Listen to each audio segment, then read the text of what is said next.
కొన్నిసార్లు మన జీవితంలో జరిగే కొన్ని సంఘటనలు మన జీవిత గమనాన్ని మారుస్తాయి, జీవిత గమ్యాన్ని నిర్దేశిస్తాయి. హీరో గోపీచంద్ కూడా జీవితంలో ఎన్నో ఒడిదుడుకులకు లోనై చివరకు హీరోగా మన ముందు నిలదొక్కున్నాడు. కానీ హీరో కాకముందు గోపీచంద్ని హీరో అవ్వాలి అని ప్రేరేపించింది ఏంటి?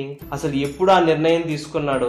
గోపీచంద్ నిజ జీవితంలో అనుభవించిన సినిమా కష్టాలేంటో ఇప్పుడు చూద్దాం. గోపీచంద్ నాన్న టి కృష్ణ మంచి ఎడిటర్, దర్శకుడు కూడా. టి కృష్ణ దర్శకత్వంలో ఎన్నో అవార్డు విన్నింగ్ ఫిలిమ్స్ వచ్చాయి. ప్రతిఘటన, నేటి భారతం, రేపటి పౌరులు, ఇలా ఎన్నో సమాజాన్ని తట్టిలేపి ఆలోచింపజేసే సినిమాలు చేసేవారు. ఇలా తన కెరియర్లో టాప్ దర్శకుడుగా ఎదుగుతున్న సమయంలో గోపీచంద్కు 8 సంవత్సరాల వయసున్నప్పుడు టి కృష్ణ క్యాన్సర్ వ్యాధి బారిన పడి మృతి చెందారు. గోపీచంద్కు ఒక అన్నయ్య, ఒక చెల్లి. టి కృష్ణ చనిపోయిన తరువాత కొద్దిగా షాక్ గురైన ఈ కుటుంబాన్ని గోపీచంద్ తాతగారు దగ్గరికి తీసి ఏ లోటు రాకుండా చూసుకున్నారు. గోపీచంద్ ఇంజనీరింగ్ చేయడానికి రష్యా వెళ్ళిపోయాడు. గోపీచంద్ అన్నయ్య ప్రేమ్చంద్ సినిమాలపై మక్కువతో దర్శకుడు ముత్యాల సుబ్బయ్య దగ్గర సహాయ దర్శకుడుగా పనిచేసి తన మొదటి సినిమాని దర్శకత్వం వహిస్తున్న సమయంలో హఠాత్తుగా రోడ్డు ప్రమాదానికి గురై తిరిగిరాని లోకాలకు వెళ్లిపోయారు.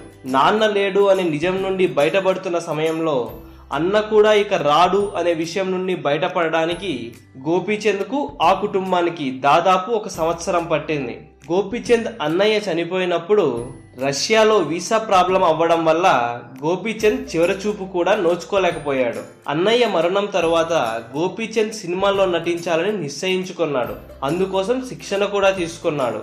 మొదట ఈనాడులో న్యూస్ రీడర్ గా తన జీవితాన్ని మొదలుపెట్టి ఆ తరువాత తొలి వలపు అనే సినిమాలో హీరోగా నటించి ఫ్లాపుని మూటగట్టుకున్నాడు. ఇలా ఎదురు దెబ్బలు తగిలి ఏం చేయాలో తెలియని సమయంలో జయం సినిమాలో విలన్ గా అవకాశం రావడం తన జీవితాన్ని మార్చేసింది. ఆ తరువాత వరుసగా 2 సినిమాల్లో విలన్ గా నటించి ఎంతో మందిని మెప్పించాడు. నటనపై పట్టును సాధించాడు. యజ్ఞంతో హీరోగా ఎంట్రీ ఇచ్చి ఆపై వెనుదిరిగి చూసుకోకుండా ఈ 6 అడుగుల బుల్లెట్ నిర్మాతలకు ఆక్సిజన్ లా మారిపోయాడు.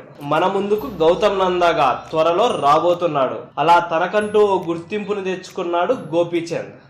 ఈ వీడియో కనుక మీకు నచ్చినట్లయితే లైక్ చేయండి, కుదిరితే షేర్ చేయండి. ఛానల్ని సబ్స్క్రైబ్ చేయడం మాత్రం మర్చిపోకండి. మరిన్ని ఇంట్రెస్టింగ్ అప్డేట్స్తో మీ ముందుకు వస్తాము.